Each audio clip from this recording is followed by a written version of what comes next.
as we do today, and they would record the meeting. The quality isn't going to be as good as being in council chambers because they're just going to have their laptop there showing everybody in the room. We don't have the technology in all of our meeting rooms where they meet, but we would be still able to continue to live stream those. And because it's going through the encoder, we would be able to record them as well. Perfect. So that was an excellent choice to captioning. Yeah. So that was an excellent choice to move forward with that because it does more than just one thing. Thank you. Thank you, Madam Clerk.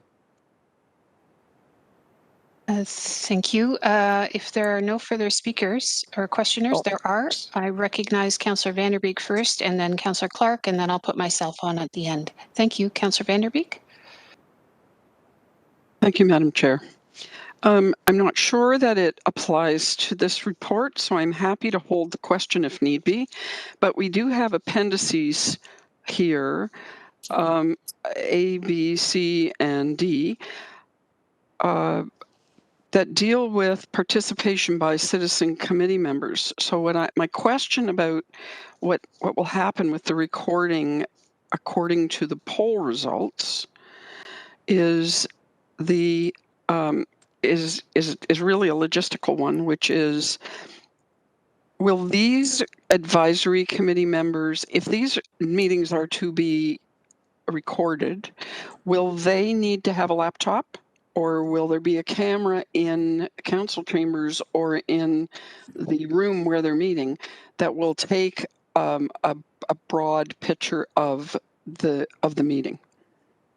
I'll direct that question, if I may, to Clerk Holland. Clerk Holland?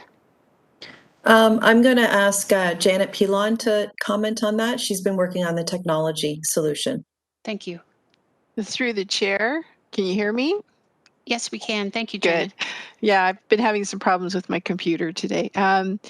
What happens is they would conduct their meetings as they do right now in WebEx, and the feed would go through eScribe and the encoder, and then we would be able to actually record that meeting and then publish it to the website following the meeting, like we do with the council meetings and the standing committee meetings. So there is no requirement for cameras or anything else in the room. But there is so through you, Madam Chair, to Janet. But there seems to be a requirement that each of those people have their own laptop. Is that correct? They now do. They're participating virtually at this time, so nothing would change. Thank you. And so, just for clarification, are those laptops personal laptops or are they city laptops? Through the chair, they're their personal laptops. Okay, thank you.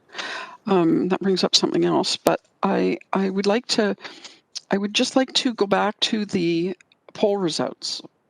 So the poll results are in favor 64, opposed 35. Can someone tell me what the alternative is for someone who does not want to be videoed if we approve this? If we approve videotaping for all of our committees and advisory committees? Clerk Holland, please. Thank you. So we would recommend that anybody who does not want their face to be videoed, that they could either participate with their video off on their PC if that's what they're using, or they could call into the meeting. But there would still be an audio recording of them. That's something we wouldn't be able to avoid. No, I was just thinking that there would have to be something for someone who doesn't want their face shown. So thank you. Those are my questions about this report. Thank you, Councillor Vanderbeek. Councillor Clark.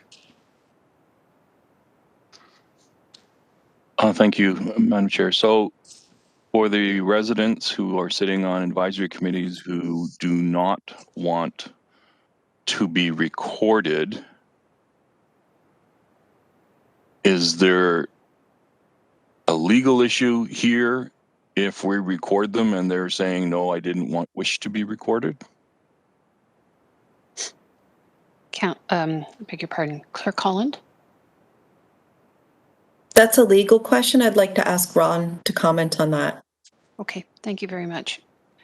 Through the chair, the city is entitled to set conditions for participation in committee meetings, and that would include a condition that the committee meeting be recorded. So members would, if they're participating, be deemed to have agreed to that condition.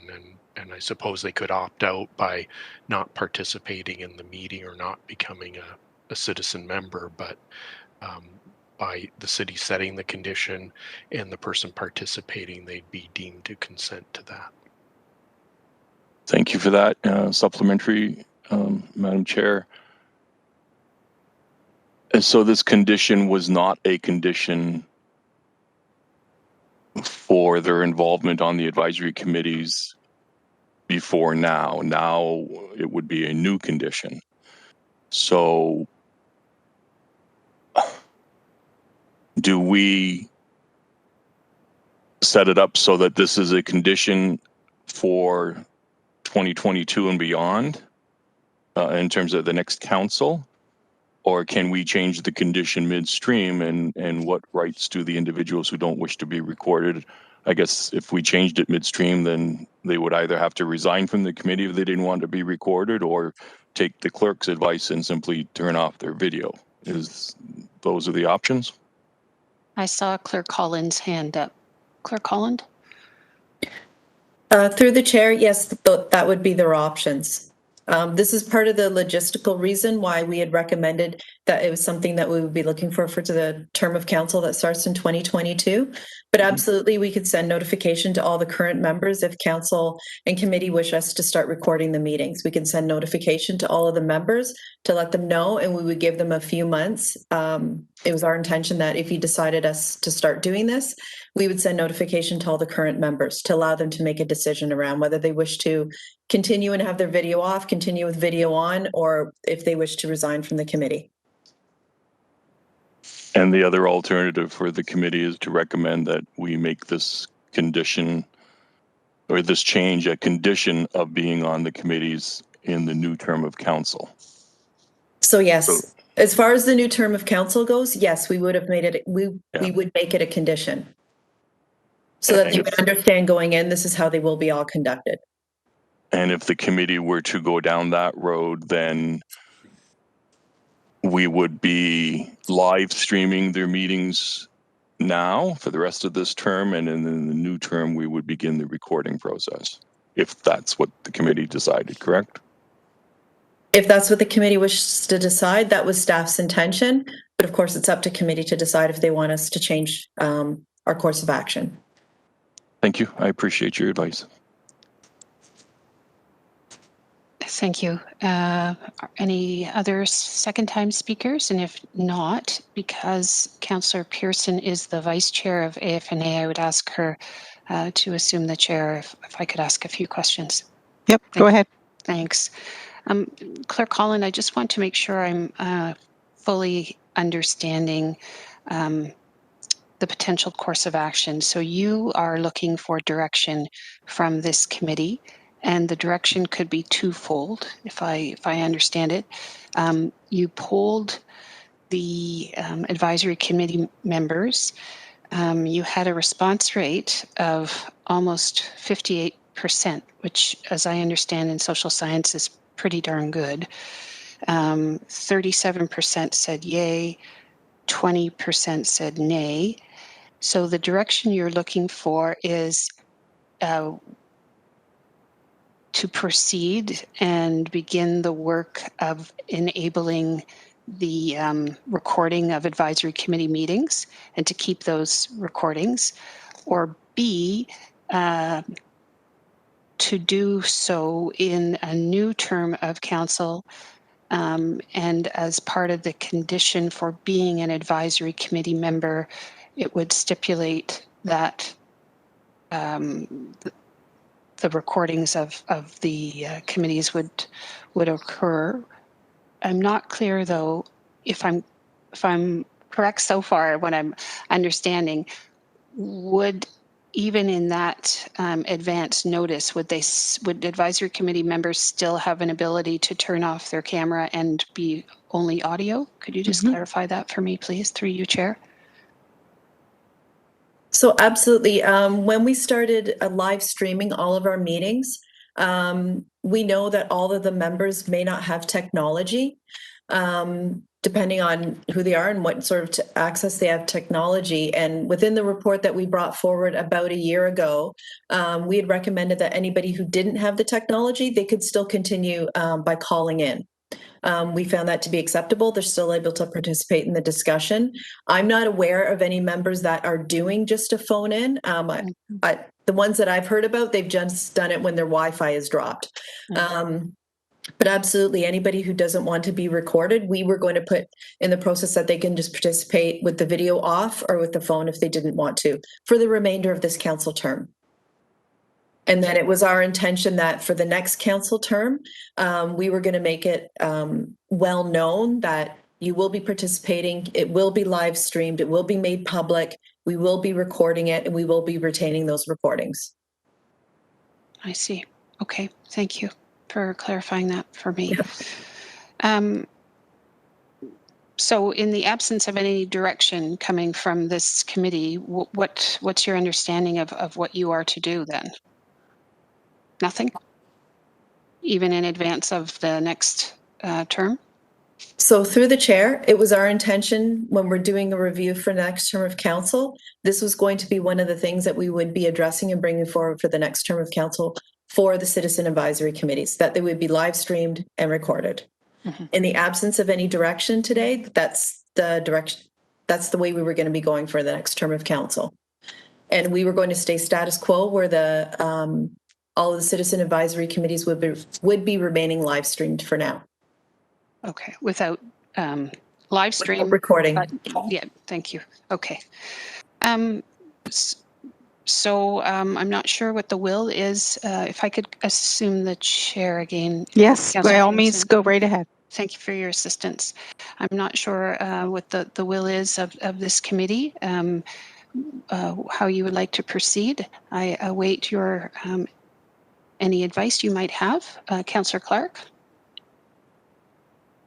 Yes, I'm inclined to take the clerk's advice and make the change for the recording of the meetings, make it a change in the new term of council, and make sure that the applicants for citizen positions are aware of this change, so they know that they would be recorded as they are public meetings.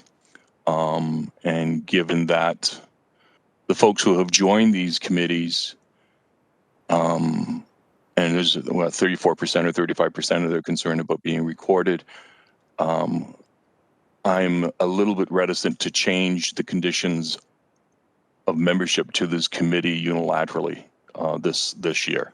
I think we should just fulfill this year. We can live stream the meetings, which is great, and then after that we can make the change. That's my thoughts at the moment. Thank you. I see Councillor Pearson, you had a comment or question, please. Thank you, Madam Chair, and I agree with Councillor Clark. I believe that it would be appropriate to make this change, that it goes forward in the new term of council when new citizen members apply, and that can be part of the information that's provided on the application so that they know going in what the parameters of the meetings will entail, and that they will be public and information is there. So I think that would be most appropriate. If you have questions at the time of interviews, these questions can also be addressed appropriately. Thank you. Thank you. So if I could ask Councillor Pearson if you could assume the chair again, thank you. So I was actually quite, I have the pleasure and the honor to sit on two advisory committees, the LGBTQ advisory committee, and the immigrant and refugee committee, where there was a good discussion of this item. I think it's fair to say on one of the committees there was more reticence and a little bit of apprehension on the part of some of the members, more questions about why and what would it mean. And I think it's a little bit sad, actually, about some of the underpinning of fear that some of the members had. And I don't know if that was a reflection of a sense of, harm could come to them or their identity. And so while I wish to very much respect the poll results, we asked staff to do it. I think the results are quite clear. But I'm also don't want to dismiss some of the fears of some of the members. And frankly, I'm on the Immigrant and Refugee Subcommittee, some individuals who are coming to our country from places that are not particularly welcoming, if you will, and supportive of freedoms of expression. So I want to be sensitive to all members, but I also wish to say I respect the poll results, and I do value the role of advisory committees, and I think, frankly, they're going to become even more important given the complexity of the issues and the necessary issues which we're going to have to talk about as a city. So I will heed the comments of my colleagues and will support this practice taking place in the next term. But I'm very, very pleased that it's going to be taking place in the next term. So thank you. Thank you, Madam Chair. I'll give you the chair back. Thank you. Okay. Oops, hit the wrong button there. So if I could ask Elsie McRae just for some direction, is it just to be received then? Yes, Madam Chair, we would just receive the information report then, and we could move on to item 10.1 if we're not doing any extra direction. Okay, and have we done that? No, we have not. Okay. So if I could have Councillor Pearson? Well, sorry, and just out of respect, Madam Clerk, appreciate. Do we not have to approve the Clerk's Department going forward with this in the new term of council? So through the chair, we absolutely could do an added staff direction if you'd like. We'd still receive the information report, and then I have drafted something should you had wished to do an extra motion. You were reading my mind. Yes, please and thank you. I think it should be on the record so that everybody knows going forward. Thank you. Okay. Thank you very much for that, Councillor Pearson. That was a good catch. That's certainly, I think, what I heard from committee, and that was certainly my hope, that we just proceed and get everything ready for the next term. So, Clerk Elsie McRae, you have language to that effect? Sure, I can read that out. Thank you. Sorry, it's just coming up. That clerk staff be directed to implement live streaming and recording of advisory committee meetings to begin in the next term of council 2022 to 2026, and that notice be given to all applicants of advisory committees for the 2022-2026 term that meetings will be live streamed and recorded. Perfect. Yes, so moved by Councillor Pearson? Yes, thank you. Seconded by Councillor Vanderbeek?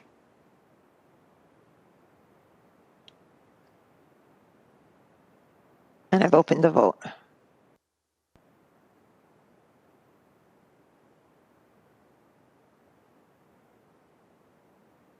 And that carries 4-0. Thank you. Thank you for that, Councillor Pearson. Thank you, Elsie McRae, for the language. Okay, moving on. If we could just receive the information report. Beg your pardon. It's moved by Councillor. Nope, moved by Councillor Pearson, seconded by Councillor Clark to receive the information report.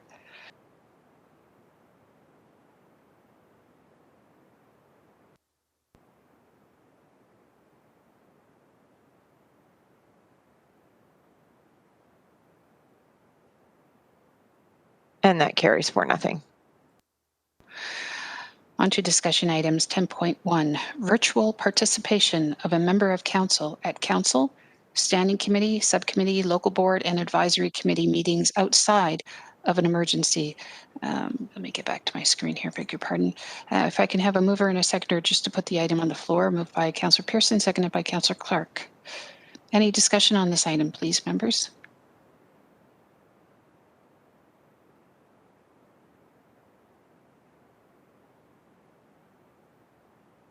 Okay, so, Councillor Pearson? Yeah, sorry, Madam Chair, I didn't get to chat fast enough. Yeah, if I could just through to Clerk Holland, then just to clarify. So meetings that councillors can't make in person could include what there be, and I was just reading through it again real quick. What will the parameters be if you know a council member cannot make a meeting, but they can do it virtually? So will there be specific requirements or mandates around that? Or they're on vacation, they're ill but able to do work from home, or it's just that they're working from home? I just want to be sure. So your question is, do they need to give a why? Right. Okay, thank you. Clerk Holland?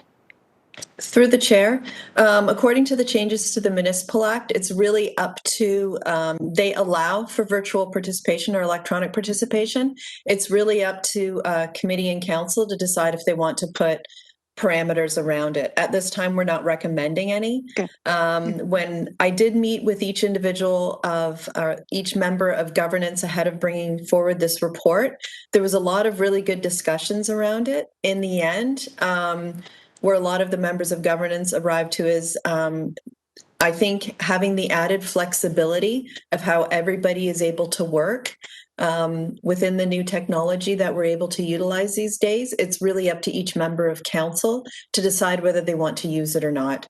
But it's absolutely, the Municipal Act allows council to put limitations around when people can participate electronically. Thank you. And I just wanted that for the public record because I know we did chat and I agree with that. I just wonder though too, would it be going forward a suggestion that the council member would have to stipulate that they're going to be coming in through virtual as opposed to being in person, so that the clerk does have that information and knows how to arrange the technology appropriately? Thank you. Clerk Holland? Through the chair, yes, we are in the procedural bylaw putting in that, you know, each member should allow 2 days so that we can ensure that we have all the technology working properly. But we also we originally had must in there, but I think there are going to be situations where there are last minute items. It could be weather related, it could be family instances related, where it's going to be last minute. So we are asking for 2 days notice, but we also understand that there may be circumstances where it's not going to give them enough time to able to give us the 2 days notice. But we're absolutely going to ensure that the technology is available for all of our meetings.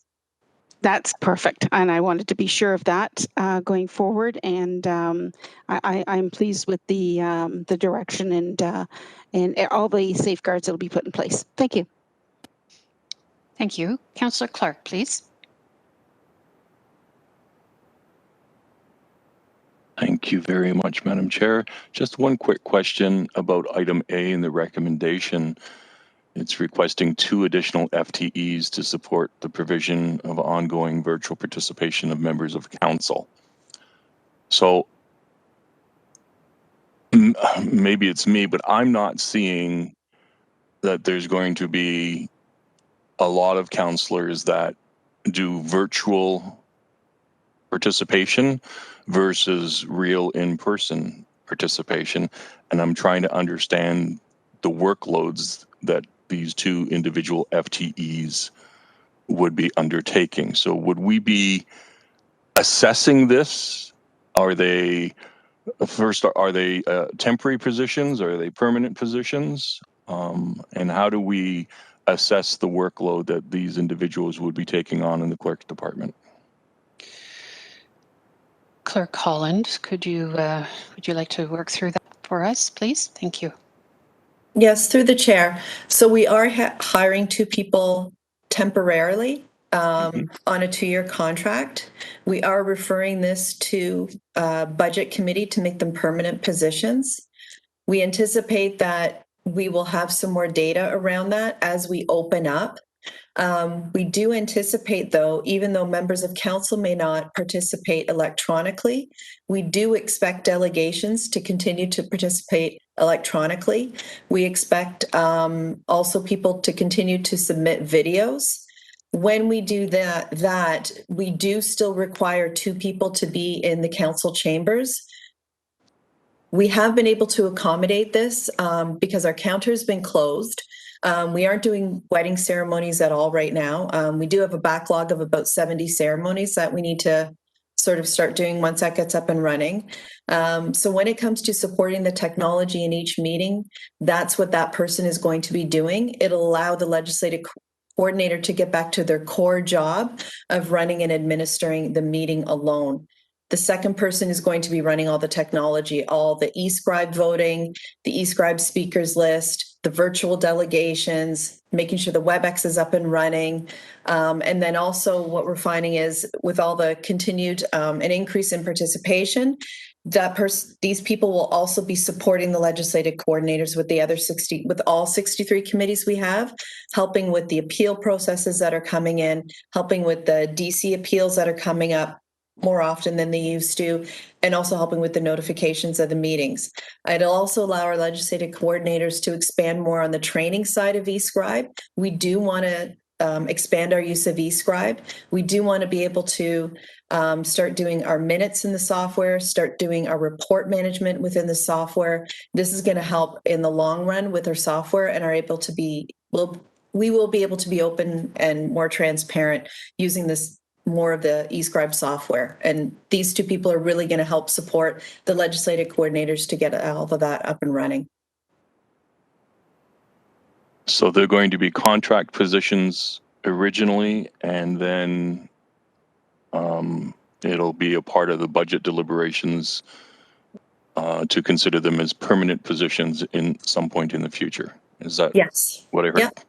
Okay. Yeah. So I just want to make sure that we normalize what the participation is going to be like after we come back from the pandemic, because what's happening now may not be what's going to be happening 2 years from now, for example, and we want to make sure that we are properly staffed to do the work that needs to be done and that we're not overstaffed. Through the chair, I completely agree. Okay, good. I support this, Madam Chair. Thank you very much. Thank you. Members, any further questions? And if not, if I could just ask Councillor Pearson. I'm sorry, Councillor Pearson. Okay. Good chair. Just a question of clarification from me to Clerk Holland through you, Chair. So Councillor Clark has clarified that the 2 FTEs at 124,000, that's temporary, and until such time as a decision is made within the context of the operating budget. The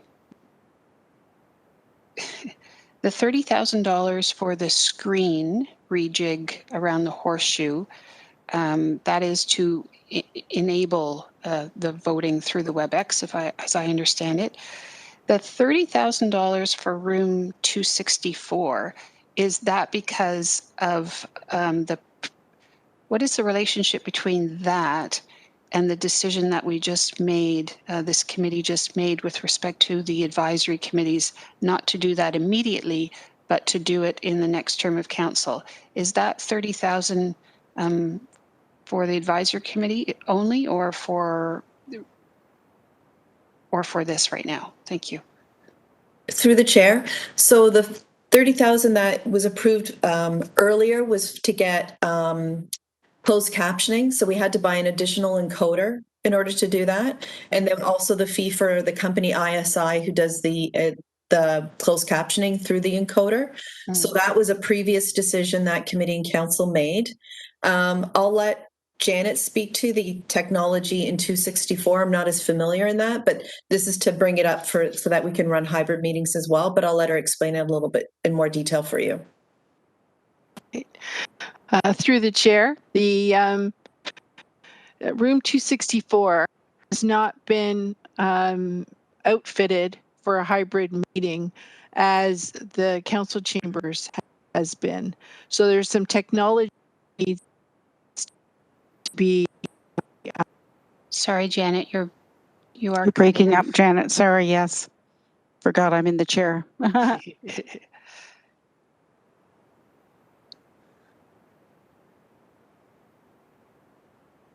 Did we lose her? I know Janet warned us she was having some Yeah. technological issues. It's okay, Madam Chair. I can move Okay. on. Okay. I can get that detail before council. Thank Yeah, you. perfect. Thank you. Thank you, Janet, if you're hearing us.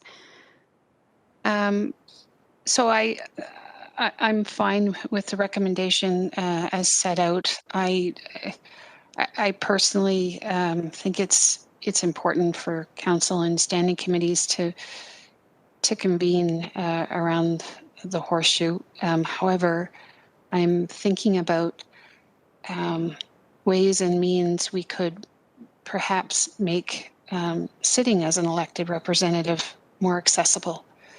And if you are, for example, a single parent and I think we need to consider whether the ability to participate virtually when necessary could assist us in trying to support people running for public office and sitting as public representatives, because I think we all benefit when we have a council that is representative of the community. So, and I think on this one also, I'm sure all members of council would like to have an opportunity, as they will, to deliberate on it because it will affect them. So I'm fine in supporting the recommendations as they are, and I appreciate the work that clerks did in putting this together. I did grab, there was a piece of correspondence from Jay Mayo in which that person set out a number of questions, but they, in my opinion, have all been answered at this point by Clerk Holland and through our discussion. So thank you very much. Appreciate it. And Councillor Pearson, I can assume the chair. You'll take chair back. Thank you. Thank you. So members, who would like to move the report as it is? So I, through the chair, I already have a moved by Councillor Pearson, seconded by Councillor Clark. Oh, brilliant. Thank you. Okay, I'll open the vote.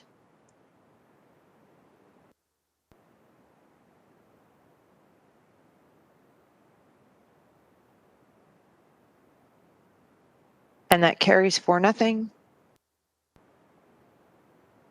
Thank you very much. Thank you, members. Just trying to catch up.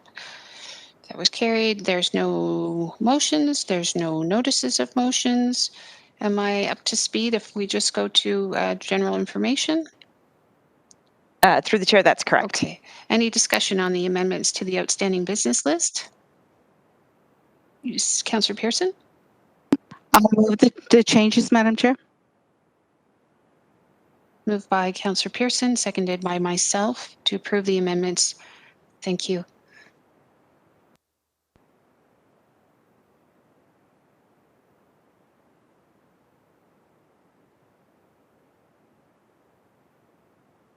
And that carries 4-0. Thank you. There are no private and confidential items on today's agenda. And a mover and a seconder to adjourn on this lovely Friday afternoon. Moved by Councillor Pearson, seconded by Councillor Vanderbeek. I can cut grass now. Thank you, Madam Chair. Well, I think the advice you got earlier to take your antihistamine was... Oh, God. Hey, it's sitting right here. Trust me. I'm set. And that carries 4-0. Thank you, members. I wish you all a safe and happy weekend. Yeah. Have a great weekend, y'all. Thank you. Take care. Stay safe. Bye now. Thank you, clerks. Thank you, Madam Chair. Have a good weekend.